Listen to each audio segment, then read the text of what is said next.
Ha ha ha! Evening, evening, evening all. Surprise, surprise, surprise. Yeah, casual Sunday stream. And happy St. Patrick's Day as well. I should technically be having a Guinness, but it's not, unfortunately, instead.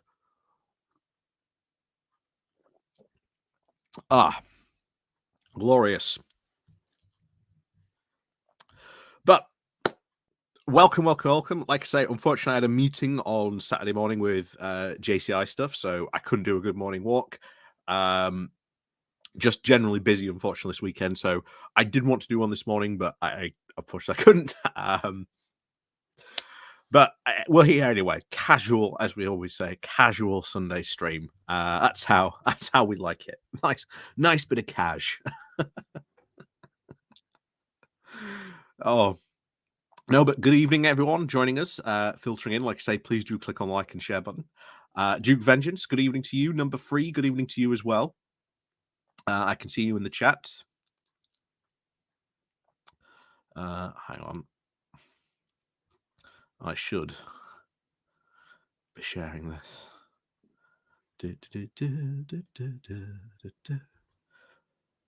Let's get sharing this.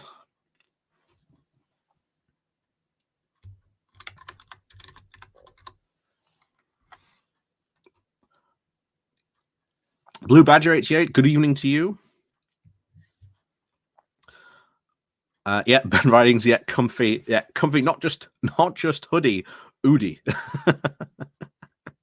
I got my comfy Oodie on. I love wearing this. So good. It's just so nice and warm. Larry the Cat, good evening to you. Hold on, I'm just doing the shares to Twitter. Oh, no, X, whatever. Oh.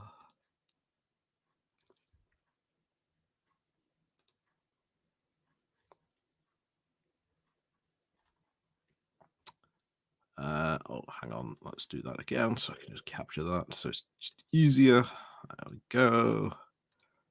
Copy.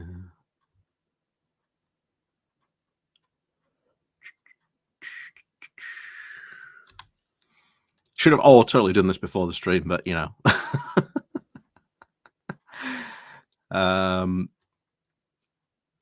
There we go.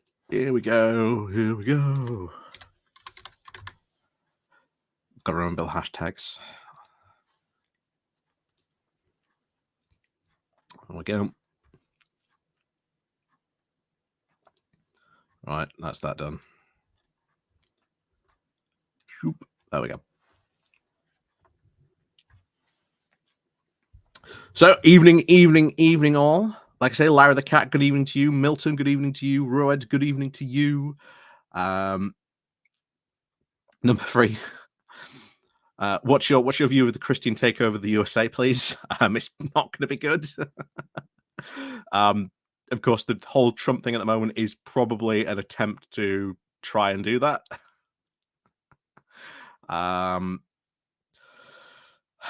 But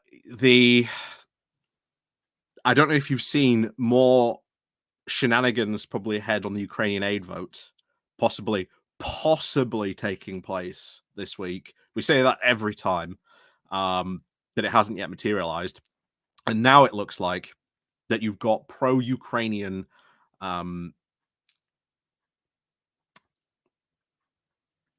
pro-Ukrainian Republicans, now tempted to launch a recall petition against Mike Johnson. Because, hey, only takes one to trigger a recall petition.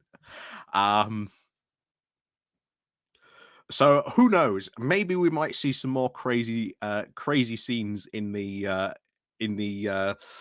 Senate or the House. I can't remember which one it is. Take place this week. It's a possibility.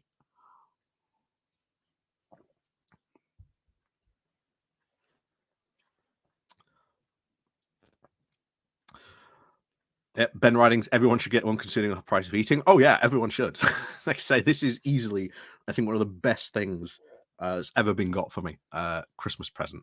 If you don't know someone who's got one and their birthday or Christmas, well, Christmas is already gone, but if it's their birthday coming up, go and get them an Oodie. Honestly, it's such a good gift. Billy Kershaw, good evening to you. PE, good evening to you as well. But shall we check in on who's won the shall we check in on who's won the Russian election? Because gee, I wonder who could have possibly won. It's a mystery. Who do you think, chat? Who do you think has won this election? Because my vote was on not Vladimir Putin winning this election. That's something we're going to cover as well. Will Penny Flopper Mordaunt be the next Tory leader? We'll have a look. We'll discuss that as well later. But I want to show you what's going on in Russia, because obviously the voting has about to end. Russia has 3 is it 3 or 4 days worth of voting, which has been Ben Ridings. I think Tucker Carlson. Yeah. Oh, so this is the exit polls according to this, which is showing. So according to this, Vladimir Putin has won a huge majority from what one Russian the Russian Public Opinion Research Center has suggested a 87.97%. So he's almost won at this point 88% of the vote, with apparently over a 70% turnout.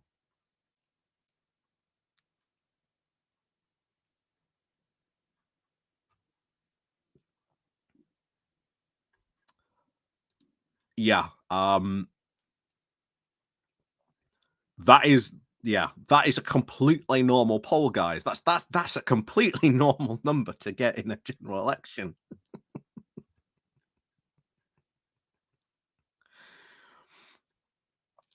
Nickelodeon 81. So what's up with Boris campaigning? Will there be a more toxic person to the Tory right now? I don't know if Boris will seriously go back to campaigning. I really don't know, honestly, if he will. But it's so much of a risk, because Rishi doesn't want him back in unless you bribe him with a safe seat, which is apparently what Nadine Dorries has said. That's the only way Rishi's going to get Boris back. You give him a safe seat, but there's very few of those left, and whoever gets, shall we say, the boot to put Boris in, not going to be very happy. But if you rerun the Boris circus, again in this general election, it's not going to happen. The Boris general election magic is well and truly over at this point. It's just not a thing. People still haven't forgiven him for all the Partygate stuff, all the other stuff that's fallen out sort of since then. Yeah, no, he's very, very much spent as a political force at this point. I don't think there's any chance of him coming back.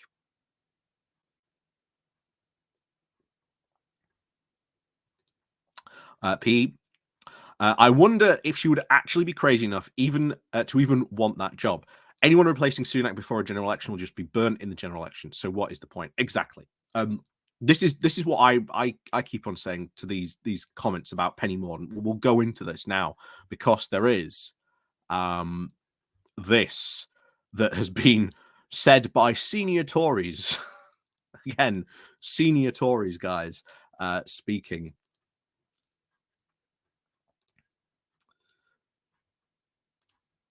So this is Rishi Sunak will lead Tory MPs into election, Mark Harper says. Let's see what they've had to say. So Rishi Sunak will lead the Conservative Party into a general election at the end of the year, despite the reports of rebellious MPs plotting to oust him to avoid a wipeout at the polls. A senior cabinet minister has now said. Mark Harper, the Transport Secretary, told his fellow MPs to, quote, have some confidence in the party leadership, insisting that Sunak was focused on making the right decisions for the country.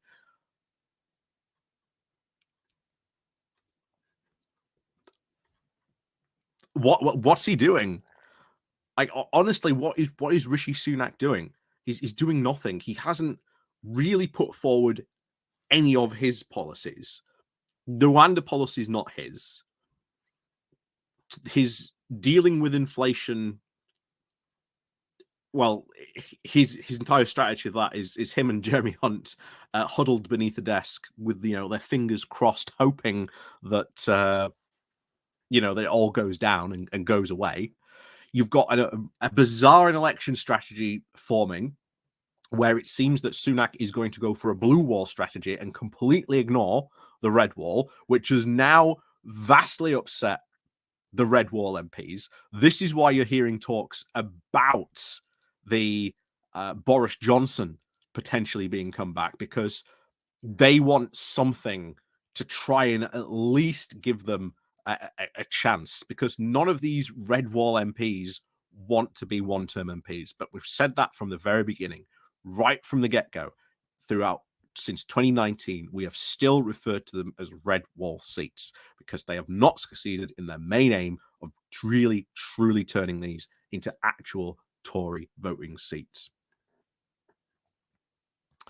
Ben Ridings, John Ski is a non-star. Yep.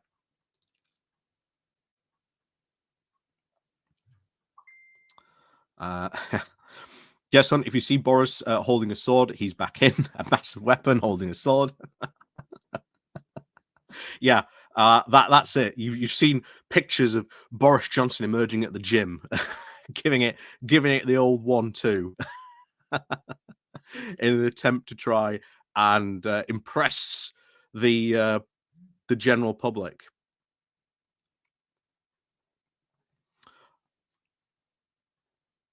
Not too surprising. That would be kind of funny if those photos did emerge.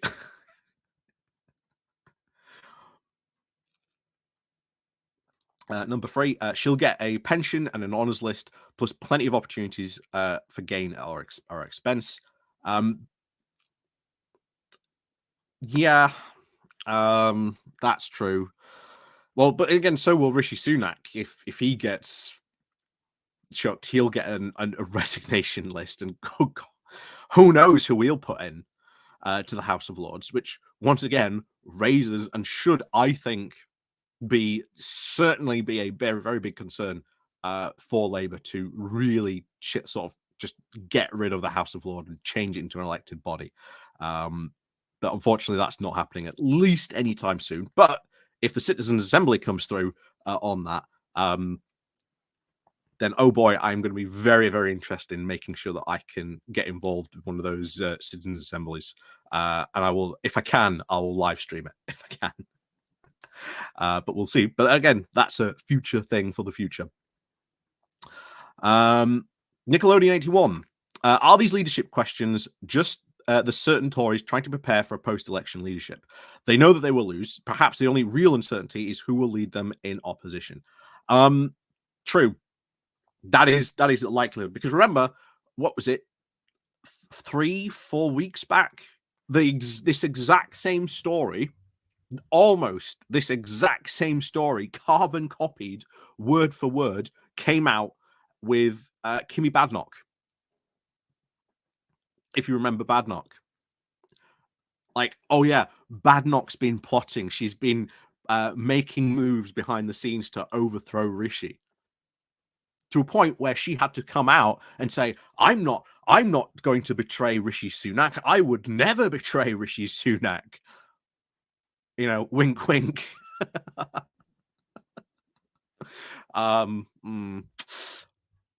But the funny thing about this is Penny Mordaunt actually hasn't come out to deny these things. But Kimmy Badenoch practically came running out of number 10. But it does depend who's left. It does depend who's left, because Penny Mordaunt doesn't like she's going to win a seat. Portsmouth North is her seat.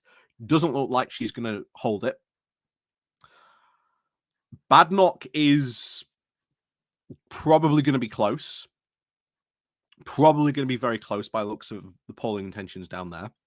And I can't say what the polling intentions are going to be for Suella Braverman.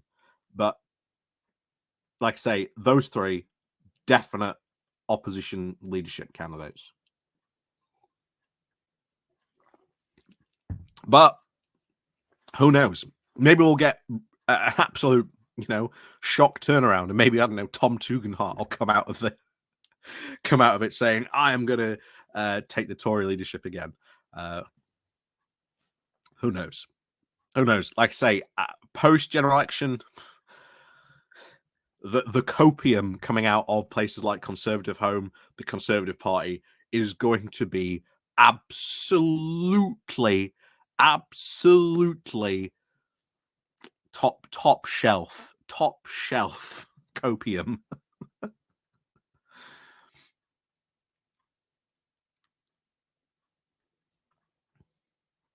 Yeah. If the Hindenburg was a political party. Oh. Blue Badger, I think it makes sense that Rishi Sunak is starting these rumors so he can terrorize them into staying loyal on display.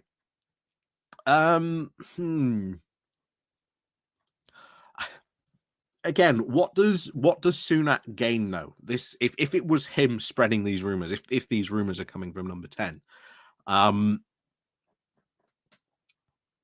he's not got any big votes coming up. Rwanda is going to be very much to do with the Lords this week, so we're going to see a lot of action on that.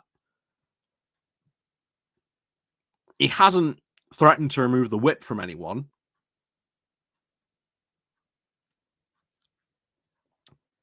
He's still just, again, do nothing Rishi. I can't see Rishi being the source of these leaks, these potential leadership summonings, purely because he doesn't benefit from any of them.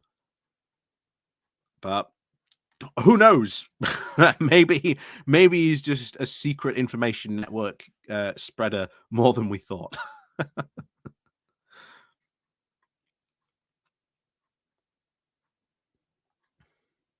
Larry the Cat, yeah. Mud wrestling, Bad Enoch versus Penny Flop.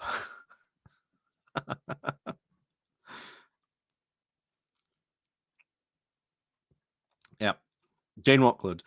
They just somehow, by saying they have a plan, somehow makes everything okay. Yeah, but what's the plan? What's the plan? They've been saying this about Rishi Sunak, I don't know for how long. Rishi's got the plan. Rishi's got the master plan. Well, it's been a year? I don't know what the plan is. It doesn't seem even Rishi Sunak has a plan at this point. Oh. Anyway, let's continue with this. So, many backbench Tory MPs are now increasingly concerned about losing their seat after a torrid week for the Prime Minister, with his budget failing to deliver any immediate bounce in the polls. Well, we told you that. It doesn't matter that whatever they would have announced at the polls wouldn't have saved them. The defection of Lee Anderson to Reform, that has hurt them. Although part of me was seriously hoping there would be more. Like I was hoping we might see some red wallers crossing over to join Lee Anderson during PMQs, but unfortunately that didn't happen and doesn't look like it has happened. But as they say, never say never. You've got Tories going into an election they're not going to win, changing parties at this point and at this stage. You've not got a lot to lose. You've not got a lot to lose if you want to jump ship at this late stage, especially supposedly, once again, with Richard Trice offering a guaranteed 5-year salary, or at least, again, those are the rumors that were going around at the moment. Yeah. Defections to report defections to Reform UK is a headline grabby. But whoa, have you seen how many Tory MPs are stepping down? Yes, I think it's 62, 63, I think. Last count I saw 61, yeah, it's like 62, 63, something like that. It's an insane amount. It's an insane amount of MPs to go. I think this is the highest it has ever been. Like, I genuinely think it's the highest it has ever been for people pre-leaving before an election. But I think they just know how bad it's going to go, so they want to get to the front of the queue for all those lobbyist jobs.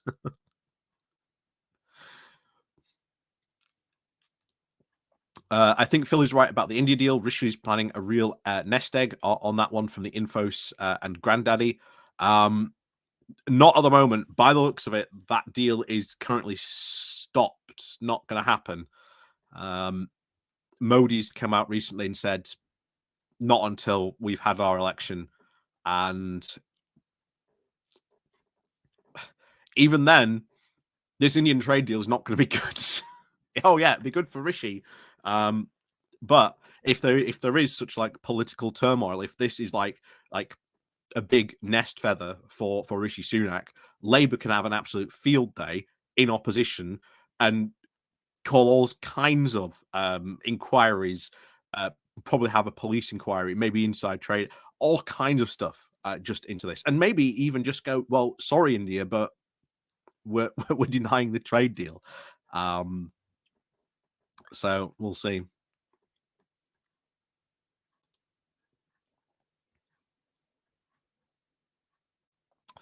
So yeah, defection of Lee Anderson. Obviously, the party is currently involved in a racism row over its biggest donor. That again has been just so badly handled, just so badly handled. I just don't know what to say. I think, you know, when I was on Labour Social on Friday, everyone said enough. That I didn't feel I had anything to sort of contribute to that conversation. But there you go. What's this? Jez Hunt. 4 European countries got trade deals with India last week. Really? I haven't seen that. Let's have a look.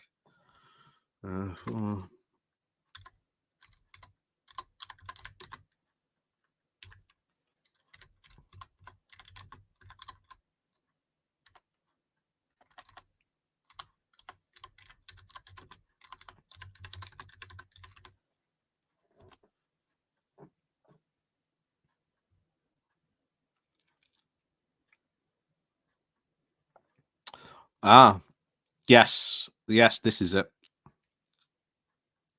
So India signed a trade and economic partnership agreement with at least 4 non-EU bloc countries of Iceland, Norway, Liechtenstein, and Switzerland. The agreement was completed after over 21 rounds of talks, which began in 2008. So yeah, taking a long time to get that trade deal.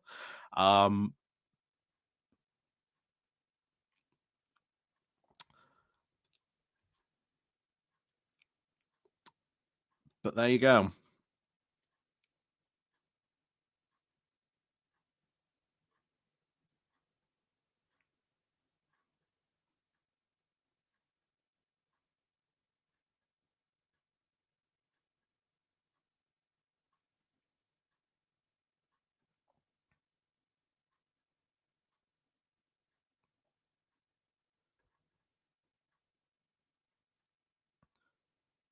Yep.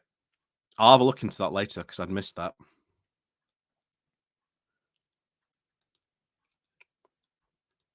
But given that that's happened, though, traditionally what's happened in the past is the EU tends to go after after wherever Norway goes or gets a trade deal, the EU is not far behind. So it wouldn't surprise me if the EU suddenly starts talks with India based on this trade agreement.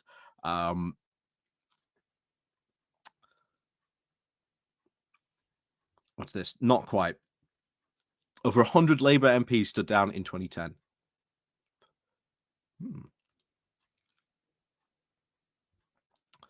Declan, I've placed my bets on for a general election in October. What do you think?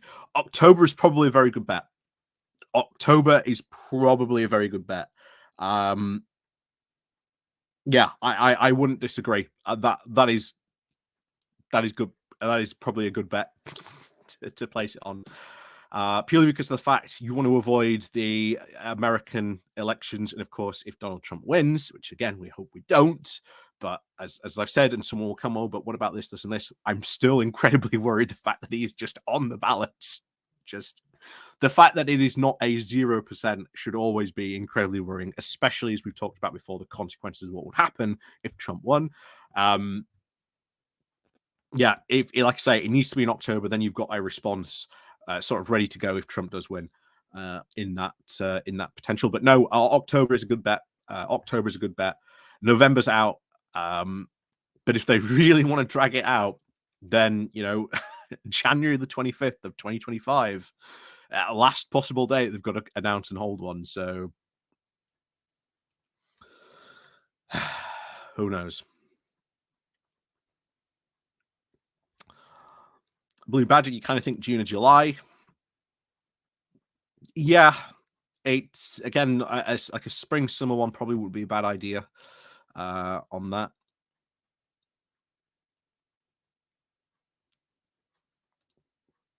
Larry the Cat, hey, didn't the Brexiteers crow loudly about the deal the UK got with Liechtenstein? That was when they had to scratch their heads, so they didn't know where it was. Yeah.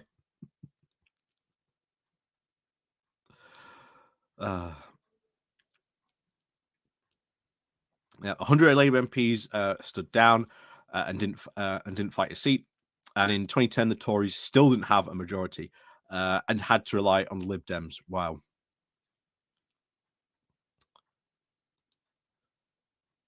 Yeah, I didn't realize that was that had happened in 2010. But again, 60. You got to think about this: 62, 63 MPs stepping down with a majority. They're trying to get while the getting's good.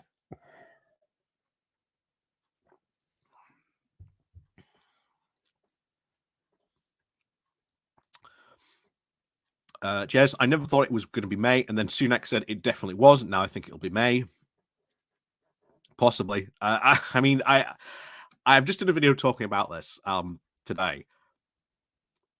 I think that if there isn't a general election in May, then there is a massive opportunity to help try and force one, and that's with the local elections. So, if you are in the UK at the local elections, please do get people out to vote. We've pointed this out many, many times before. Local turnout for local elections varies between like 25 to 30%, depending on where you live. And sometimes an extra 100 people turning out to vote can have drastic consequences for who can win in a general election. So honestly, at this local election, get as many people as you can out to vote in the local elections. Gonna be, I think, very significant. And I think the bigger defeat in there, once again, will definitely send shockwaves through the Tory party. It has done in the past before, and we'll see what happens. Should it be even better at the local elections again?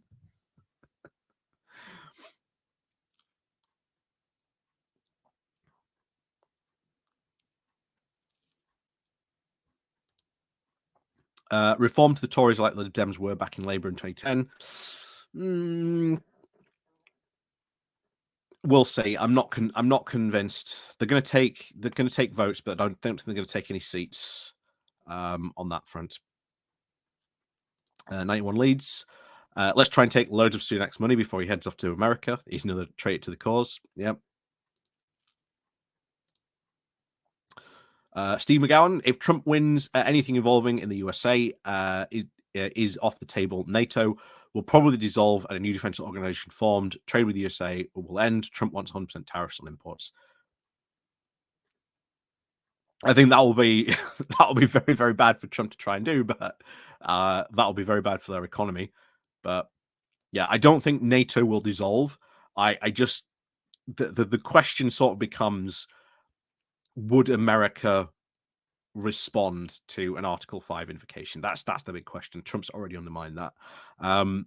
There's already talks about EU and the EU elections so far. Ursula von der Leyen's party putting forward the idea of a European Defense Council. I think that's a very, very good idea, to be honest. Getting that done, getting that up, very good idea. I do like the fact as well, she said, you need to include non-EU nations in it as well, like the UK. That's very good as well. So that is something that does need to be done.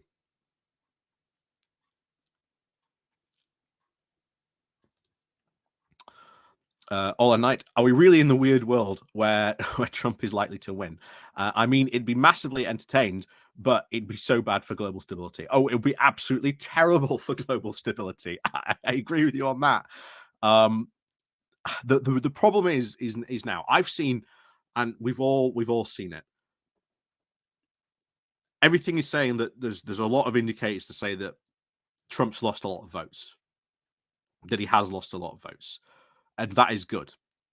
My big worry is you've got people in 2016 who voted for Trump, then in 2020 changed over to Biden, and are now, when you look at this, potentially going to change back to Trump because they are disappointed with Biden's leadership, even though Biden has done actually pretty well. Like, yeah, there's other stuff you can disagree with, but economically for America, vastly improving rights for unions as well. He's not done that bad. He's really not done that bad. It's just the worry now that Trump's running, and unfortunately, the chances of him winning aren't zero. There's also the chance of what do you do if Biden has a heart attack or something like that between now and the elections. That could upset things very, very much as well. So, as I keep on saying, between now and November is a long time to hold your breath. It's a very, very long time to hold your breath. But it's just so worrying that he is running. And as we've said many, many times on here, on I've forgotten my name of their own show, that one with Graham now, on on Geoscope, on again Labour Social. It's just that he's there, and if he does win, there are a lot of very bad consequences that can happen, and it's just, oh my word. It's just one of those points. Even the fact that he's there is just, terrifying. But there you go. I do not believe that Trump has any chance. His core supporters simply do not have the numbers, and he does not win over any new votes anymore. I hope that as well. That is the hope. Again, that's what I'm hearing before. But this was said in 2016. Trump will never win it. So I don't know. Don't want to be complacent. Do not want to be complacent. On my conclusion, and this follows here, is that Biden and Starmer will have a dubious virtue of doing nothing to stabilize the country. I just like to go back to rational discourse. I think we all would. I think after 2016,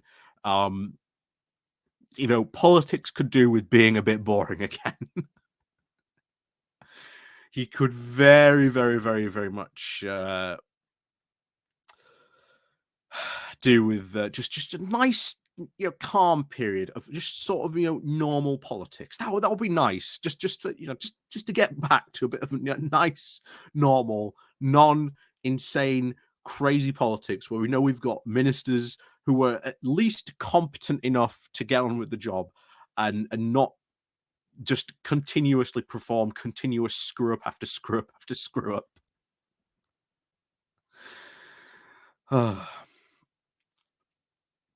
I've no idea they're insisting on Biden to oppose him. It's so stupid. He's done quite well, but he's not perceived that he has, and that's the issue. Yep, exactly, Jez. Blue Badger.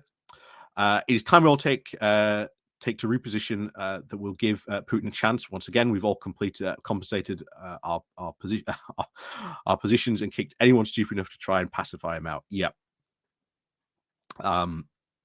Yeah, like I say, according to the poll watchers, or the Russian poll watchers, at least the exit polls, apparently Putin's won with 87.97%. So that's like 88% of the vote almost.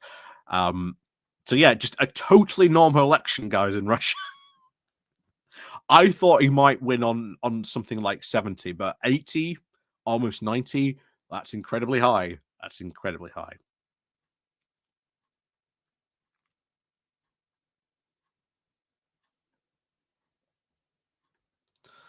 I've often felt that Labour are a bit like a pressure release valve. When the Tories go too far, we need temporary sanity, only to go back to the Tories again. Well, this is why we need to look at electoral reform to sort of stop that happening again. It would also stop the Tories continuously careering down far into the right.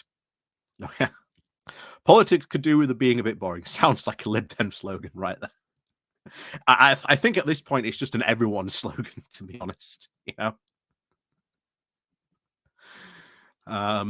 Billy, with the rise of reform, the decline of the cons, the polls are looking like a perfect storm if they go long. Oh, yeah. We've talked about this before. Is this a possible Canada 93 situation? I don't know. I don't know if it's going to be as bad as Canada 93. You're going to see the complete and absolute destruction of the Conservative Party. But we'll see. We'll see what happens when it comes to a general election, whenever that might be. Jez, yeah, Russia is just a one-man voting system. That man is Putin. Yeah. Yeah, we've said it before. This Russian election is just stage managed. It is put on for show to show that Putin has the majority. I am sort of shocked that he's come out with, or at least fixed it, so it's that higher number.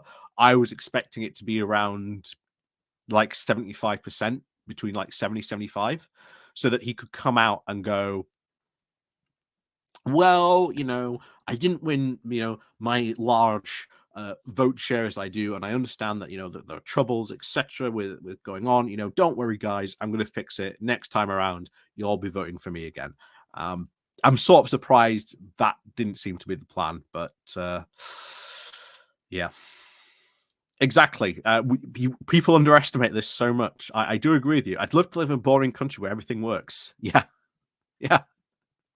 Would be nice. Would be nice. Duke Vengeance. I'm playing Warhammer 3 as Mother Alaska. She's an evil old. Yeah. Yeah. I haven't played that yet. I haven't played it. Not since the Chaos Dwarf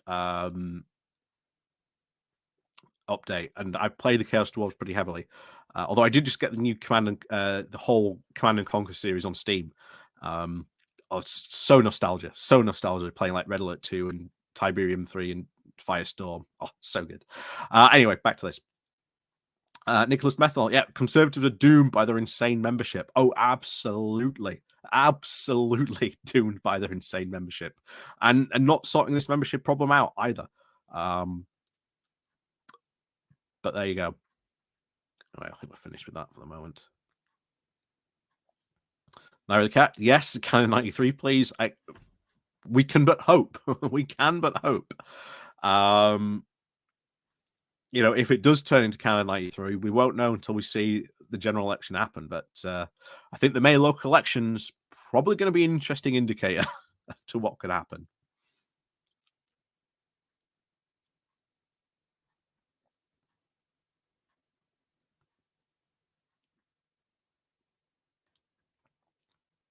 I was wondering if I should pick up Warhammer 3. It's in the sale. It's around 20, but I'm still in Warhammer 1. Get the whole thing. Warhammer 2, Warhammer 3. Honestly, well worth playing. Bit of problems at the moment, DLC and etc., and they screwed things up recently, but it's still a very good game. If you like the Total Warhammer series, it's very good. I definitely give it a good recommend. But this is also what I wanted to cover. I thought about doing this as a video, and I keep on missing it. So I thought, let's have a look at this because this is fun. From Conservative Home, who speaks for the Red Wall?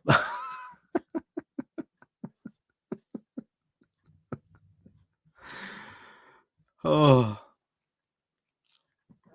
Of course, Will Atkinson, you may remember, what was it, last year, having his first encounter with that crazy Conservative membership for the first time, and sort of being shocked that this was the membership that he was interacting with, and would have rather gone to watch Eurovision. Let's find out what Will's saying here about who speaks for the Red Wall.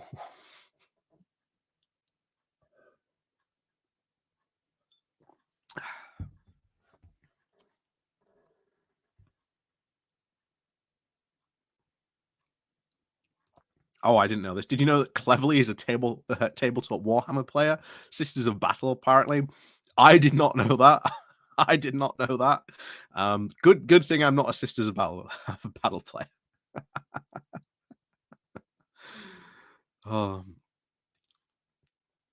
Could reform, if they get popular, affect tactical voting in a general election in terms of assuring a no Tory victory? It depends on their popularity. It depends on the popularity. Depends if they can build a base. It depends if they can build a base, because they've got to build a base. If they are to do this Canada 93, then reform needs an area where they need to build a base, because otherwise they're going to, like the Green Party, who every single election have said, this is it, this is our year, not built a general election base, not built an area where they can build on. They've failed to build it out and around the area around Caroline Lucas. And yet, again, never ever had more than one MP. Now they've got Lee Anderson, but I don't even think Lee Anderson's going to win.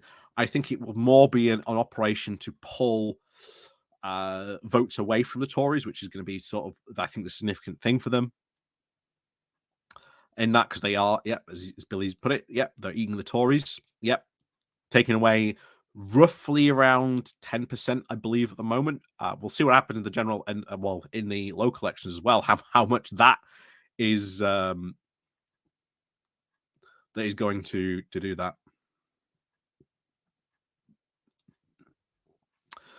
Reform needs a legitimate manifesto that's feasible beyond eject immigrants. Well, this is what UKIP did. UKIP just literally copied and pasted whatever the Tory manifesto was, just a bit more to the right of the Tories. And that's what they did. That's what they did for years. Every single general election, that was just their manifesto, time and time again. I think I'm surprised Reform have not started doing that as well. Greens don't ever get a look because they can't agree on infrastructure policy. The whole HS2 row has really highlighted that, especially in the Green Party. Blue Badger, I'm from the semi-rural northwest. They're young. I spoke about the government being absolute D-heads, but they didn't say that they were going to vote, though. I don't think you're going to get a very high youth turnout for this general election, to be honest. I don't think you're going to get a very high voter turnout. But anyway, let's find out into this. Who speaks for the Red Wall? Who does speak for the Red Wall, Will? Never Such Innocence Again. Ashfield, Bishop Auckland. Ashfield, not yours anymore. Blythe Valley, and more. The winning of all these and other historical Labour, working class and Brexit-backing constituencies in the North and Midlands in 2019 was a tectonic moment. The Red Wall fell. But now, those first-time MPs are facing their imminent P45s from the electorate. They are looking from someone to save them from defeat or to blame for it, which raises the question, who speaks for the Red Wall? You've been in power all this time and you have done nothing. You have done nothing to help them. You have done absolutely nothing.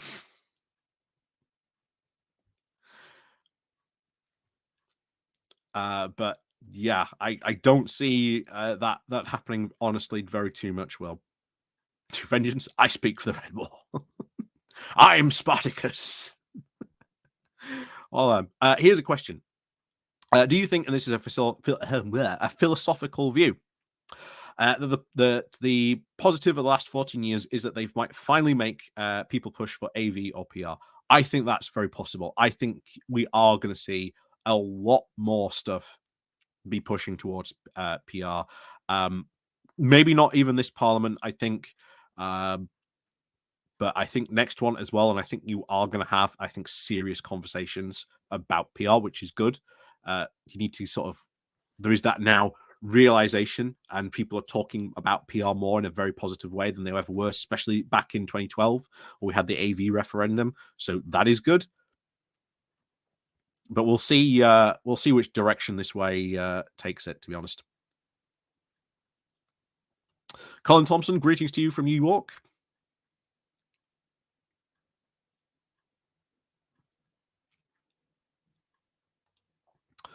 Blue Badger, should I try and add to the YouTube voice on politics and world stuff, or would it just make it crowded and noisy?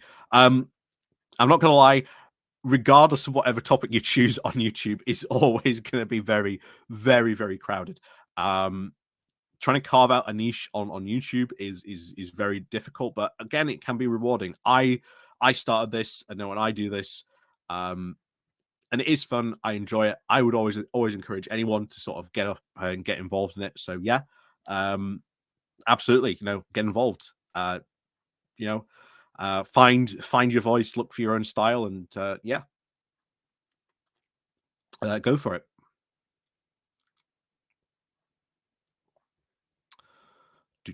So where are we? So here we are. So which raises the question, who speaks for the Red Wall? So when Richard Trice unveiled Lee Anderson as a Reform First only and ever MP on Monday, he claimed that the Labour Council turned Tory Deputy Chairman would now be his Red Wall champion. An entirely unconnected move with yesterday's Times announcement that Johnson would return in Rishi Sunak's general election campaign, campaigning in seats he won from Jeremy Corbyn in 2019. Is Boris actually going to do that? Is Boris actually going to go ahead with that? I don't think he is. It does not bode well if you are going to try and send Boris Johnson up there. No one likes Boris Johnson up in the north anymore. He is well and truly worn out his welcome. Well and truly on that front. So I really do not see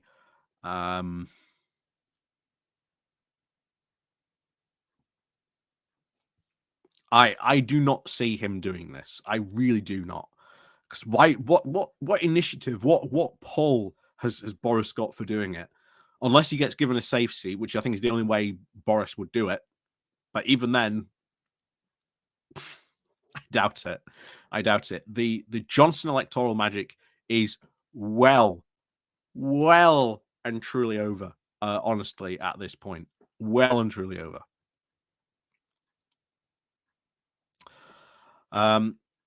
But Sunak deploying his predecessor would be very highly embarrassing. He once claimed that he was the most, quote, northern Tory chancellor ever, an unusual move for Southampton's most famous son. On entering number 10, his cabinet choices professed fealty to the 2019 manifesto suggest that he did grasp that reassembling Johnson coalition was his only path to re-election. You can't reassemble that coalition. Only Johnson could do that, and he could only do that once. And it was a very difficult coalition to actually keep, and he's completely failed for it. He's no way he's going to do that. No way is he going to do that. Yeah. Is Boris actually going to do that? Didn't we just have this conversation about Trump? Well, yeah. Uh, while they are politically very similar, I think that the motivations are very different. I can't see Johnson wanting to get back into politics, to be honest, but unless he was given something like a incredibly safe seat, according to, again, Nadine Dorries. But again, it's Nadine Dorries, so take that with a pinch of salt. Nicholas, what's in it for Johnson? Nothing. It won't happen. Exactly. I don't think it'll happen at all. There's no reason for Boris to do it. The reason he wants to be prime minister was to be the BE prime minister. He hated the salary. He had no interest in making people's lives better. Service offers not. Yeah. I really don't think he's going to do it. I think he's well and truly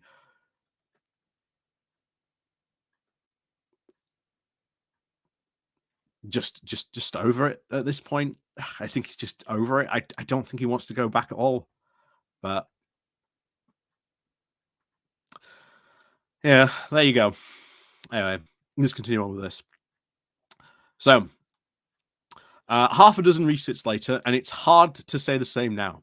The Prime Minister have had a very scrapped any attempt to be Johnson, but serious to indulge his own whims, even if it can never be quite certain what the Red Wall voters wanted when they went to the polls on the 12th of December 2019.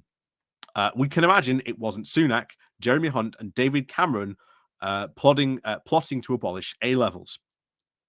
What they wanted was Brexit and levelling up, and they've got Brexit, which hasn't turned out to be any success, and levelling up. Well, given the recent report on it, once again hasn't happened. They've got nothing to show for it. What a surprise! We've been saying that since day one. When it comes to levelling up. It's no surprise that Sunak is currently on track to lose every Red Wall seat that Tories picked up at the last election, but rather worryingly for the Prime Minister, the Conservatives are also squeezed by their own growing alienation from London and the broader southeast. The much heralded realignment has now failed to win new Tories in a new heartland, yet alienated them from their old one. And this was always going to be the question from the 2019 general election. Would this stick? Would this realignment stick? Would these people generally become permanent Tory voters?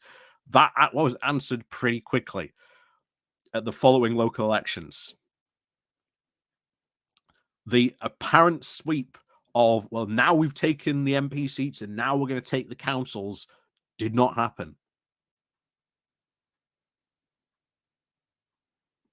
So we'll see what happens in this council election.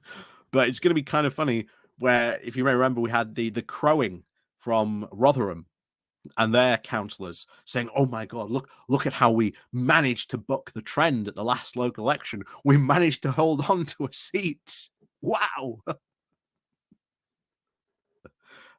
We'll see.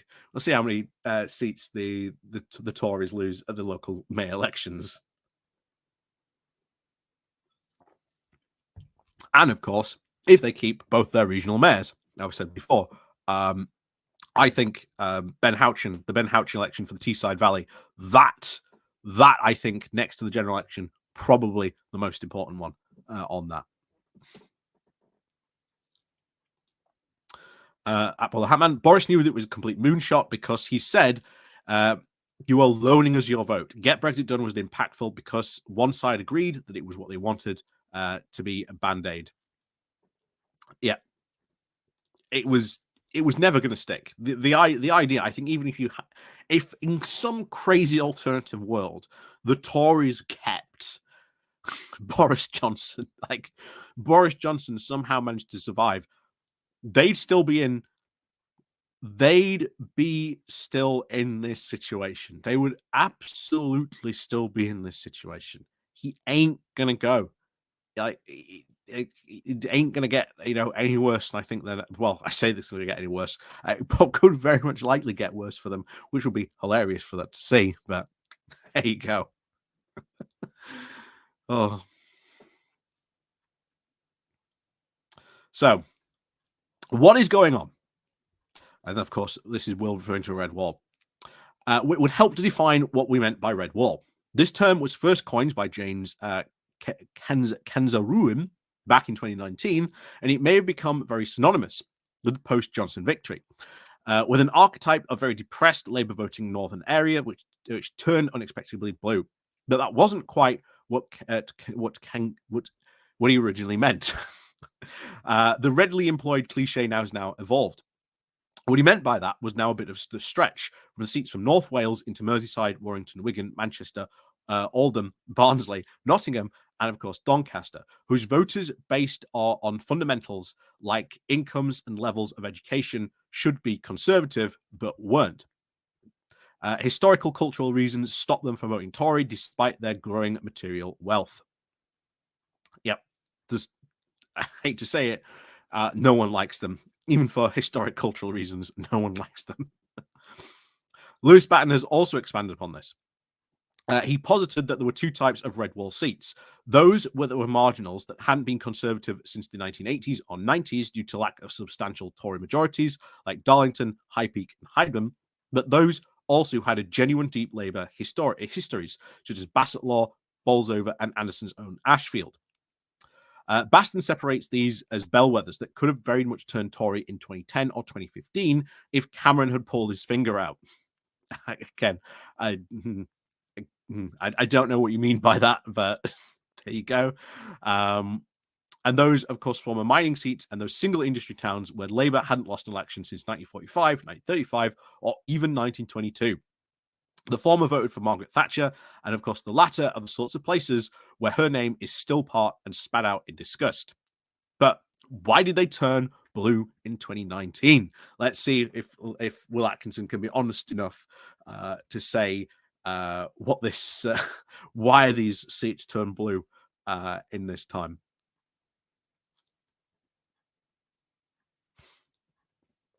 So, in the former, the sheer drop in the Labour vote in 2017 meant that they were easy pickings for the Tory campaign. But something had to profoundly change for the latter for them to consider breaking from Labour. Brexit provided that catalyst, and it must be remembered that most of the increase in the Tory votes across the Red Wall came under Theresa May. Which again was true. It was Brexit. Brexit was the defining issue. It was a single issue, but now that has gone. As an issue, we are seeing the consequences of that, and a lot of people are learning that actually it wasn't the best idea to do. But there you go. We've seen the polls constantly every single time. So, yet May's inability to get Brexit done opened the door to a prime minister who would. I don't think he really even got Brexit done. But Johnson and his electoral strategy was largely the same as hers, to show that his Conservatives weren't your father's Tory party. The difference was that in 2017, Corbyn wasn't the toxic candidate that he would be rendered by the Salisbury poisonings, Brexit dithering, and Labour's anti-Semitism shame. Again, very true. People forget it wasn't just the whole anti-Semitism row that did lead to a lot of Corbyn unpopularity. The Salisbury poisoning and his reaction to that did a lot of damage to his reputation. And of course, yeah, his Brexit just non-stance. But there you go.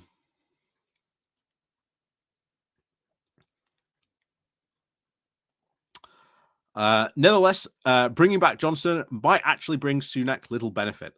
Little benefit, no benefit, probably negative benefit, if we're really honest there.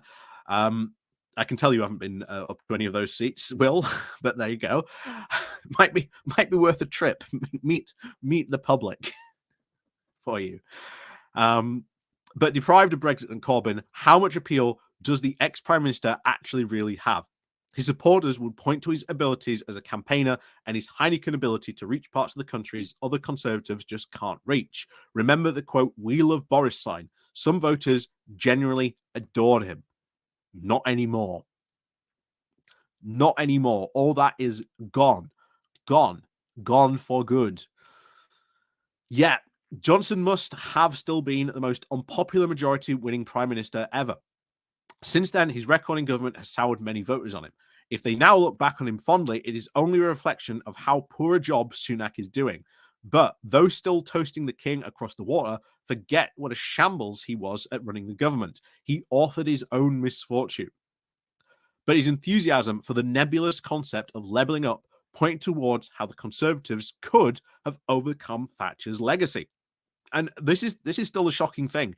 If David Cameron had done in this, if he'd gone into the whole Northern powerhouse, if he had committed to the whole Northern powerhouse, if Johnson had actually done levelling up properly and committed the money needed, which the Conservatives, even during the Northern powerhouse years, basically said, nope, it ain't gonna happen.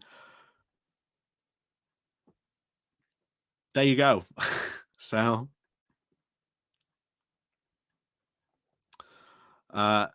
yep. Maggie Pye, Johnson is a disgrace. Yeah, I still don't understand why people still want to bring him back. I still just don't understand why.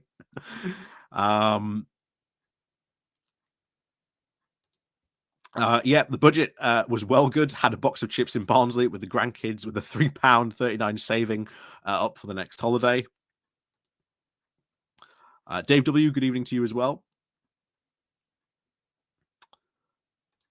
Colin Thompson, isn't the British tradition perpetually being bring back the football coaches?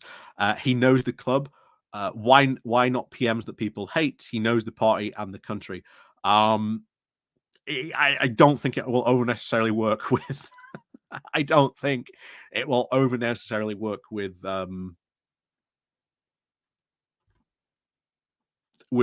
Johnson. It's a bit difficult with football clubs. It's a bit difficult with football clubs. But there you go. Nicholas, Johnson could barely be bothered with politics when he was in power. I don't think he'll return to be in opposition. Yeah, exactly. I don't think he'll return to be in opposition either. Maggie Pie, thank you very much for the Pony Club. The Tories and levelling up again is a bloody joke. Yeah, exactly. We covered that recently. Over 70% of the products of the projects not even done.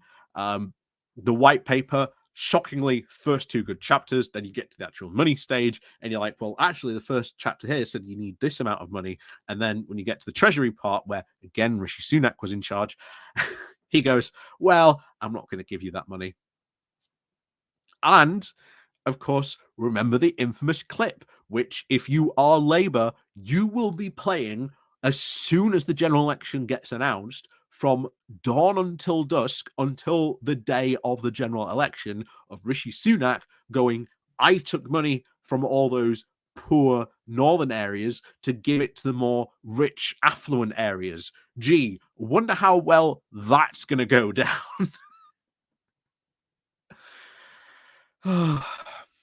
Wonder how well that's going to go down.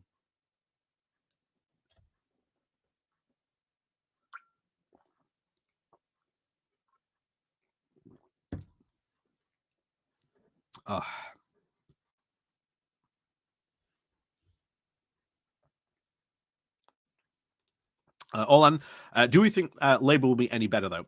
I mean, I'm not voting that way because I believe we need to correct the course. Let me put my ting back in.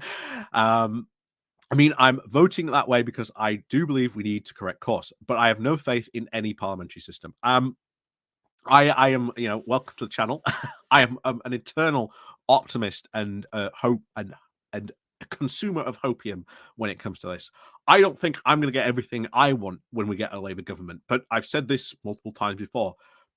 If we were to continue under the next, let's say the Tories win again, I get nothing. I get absolutely nothing of what I would like to see for the UK under the next Tory government. But if we get the Labour Party in, well, I get potentially 40% of one. I might get 50%. I might even get 60%.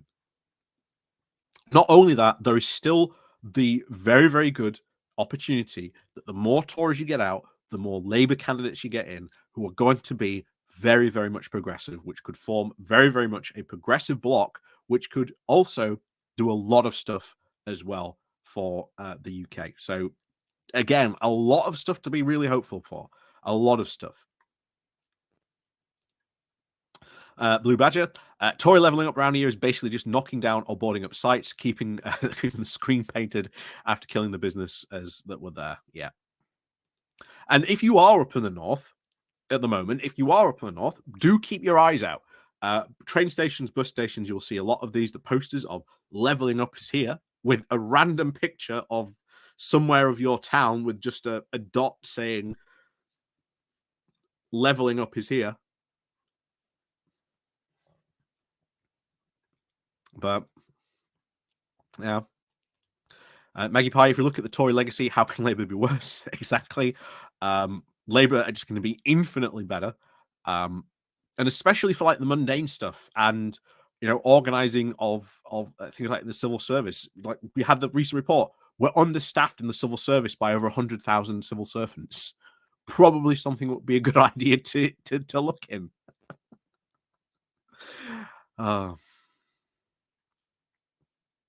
Anyway, let's go back to this. So the Brexit hussar that he had planned had spent over 100 billion on roads, rail, and other infrastructure projects across the Red Wall, and into evangelist big state Toryism to show that the provinces, Westminster, cared. But COVID wrecked the public finances straight away. You could still all do that under COVID. You know, it wasn't until, like, say, Theresa May, Liz Truss came along and, you know, screwed everything up a bit more, but there you go. The Red voters were promised a reverse of the Beeching cuts. What they got was a few park benches. It was hardly a win for voters by paving over their mouths with gold if there was any money to be spent. Attempts to try and pivot the culture wars instead, such as over the small boats, cannot replace the 7 consecutive quarters of lost growth or even a government that has promised to control enabling unprecedented migration. In expressing these frustrations, Anderson now seems well poised to give a voice to the delusioned 2019 voters. He seems on track to track their journeys perfectly. An ex-miner turned Labour councillor, turned Brexiteer, turned Tory, turned GB News fan, turned Sunak critic. But Anderson's vision is a very backward one. His defection speech was very empty nostalgia, a fitting tribute to the miners' strike, perhaps. Definitely didn't like that, did you, Will? Ooh, didn't like that defection at all, did you? I'm sensing a bit of hurt feelings there. sensing a bit of hurt feelings. Colin Thompson, would you ever run for Labour at some point, Ball Hat Man? You should. I don't know. I've never considered it. Never thought about it. I'm all right as I am at the moment, but who knows? Never say never, as they say. Who knows? But not at the moment. Orlan, the Tories have been doing so well with leveling up chat, to be fair. Penny Mordaunt got a Poundland dress for a funeral. Rishi got a hot heated swimming pool. Jacob Rees-Mogg got an extension to his house. Well, yeah, they leveled up their own properties, just, you know, not the rest of the country.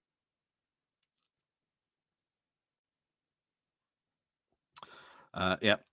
Oh, no, not Anderson. Exactly.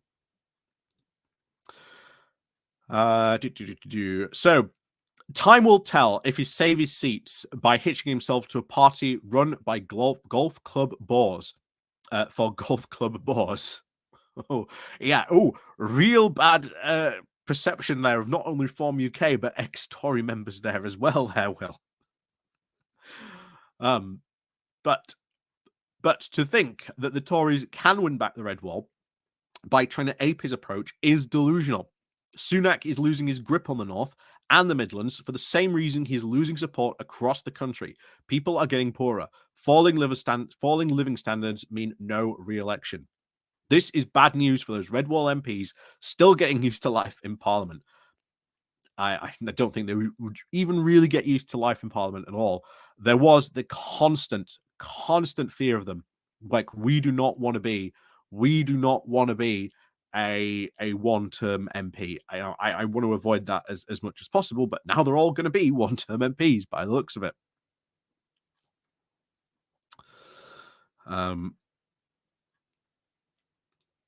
Yeah. Gives me an idea for a segment. Oli, what's he done with 30p this week? We'll watch his rise to power with popcorn. Oh, yeah. What's 30p Lee done this week? Or what's Anderson done with 30p this week? Or what could you spend on 30p this week? That would be an interesting Taskmaster challenge. You've got 30p. Go out and cook a meal for 30 pence. That would be interesting.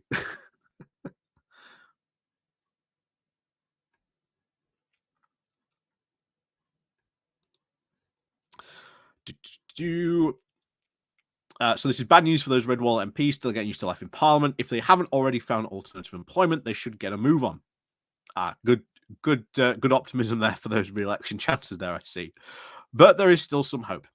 Many Red Wall voters may never trust the Tories again after our abysmal failure to deliver on our promises. But the Labour link has also been broken. There is no enthusiasm for Keir Starmer, only despair and regret. I don't think that link has been broken at all. You know why I know that link hasn't been broken? Because he hasn't mentioned what happened in the following local election. Remember, that following local election was that they were going to not only win the Red Wall seats, but sweep away all those Labour councils, and you were all going to become Conservative-run councils and mayors. That didn't happen. So this whole idea that the Labour link has been broken, if it had been broken, then we would have seen this replicated in local elections in these areas and seats, but you did not see that. So that Labour link is not broken at all. But there you go.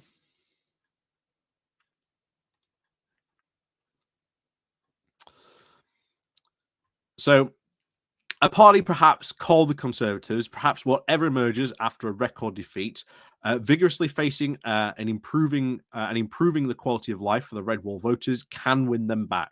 But it needs a leader, someone with a proven track record in 2004, 2016, and 2019, in an understanding what Northern voters want, someone with a plan to deliver, someone with just the focus that Johnson lacked. Has anyone got a number for Dominic Cummings? And again, trying to bring back Cummings. Why? Why would you bring back Cummings to? Oh, just yeah. I think you might have been very drunk there, Will. There you go. I think he was very, very drunk when. I think he was very, very drunk when he wrote that, or high on the hopium or copium, as it may be. For that. Oh, anyway.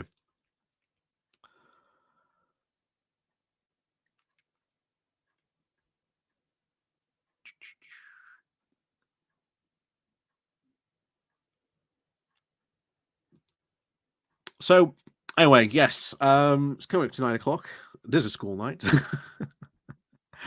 But as always, like I say, thank you very much all for joining me this evening on a very impromptu walk. Like I say, of course, hoping to make up for the fact that we didn't have a good morning walk on Saturday. Hopefully, we will have one on Saturday. Like I say, unfortunately, I had a JCI meeting that I had to attend to. But as always, thank you so much for joining me today for the casual Sunday stream. Hope you've all enjoyed it. See you all once again, as always, very soon. Like I say, click on the share button on your way out. Down below, Patreon page link, Pony Club, all those other links down below in the chat. Give those a check out if you want to help support the channel that way. And of course, as always, we'll see you all next time. Hopefully, we'll be out, of course, weather permitting, of course. I will, of course, be on Tuesday as well with Graham on Geoscope. We'll be talking about things happening going on in and around the world. So we'll see you. We will see you there. But as always, thank you all very much for joining me this evening. And yes, we'll see you all again very soon. So until then, stay safe and good night.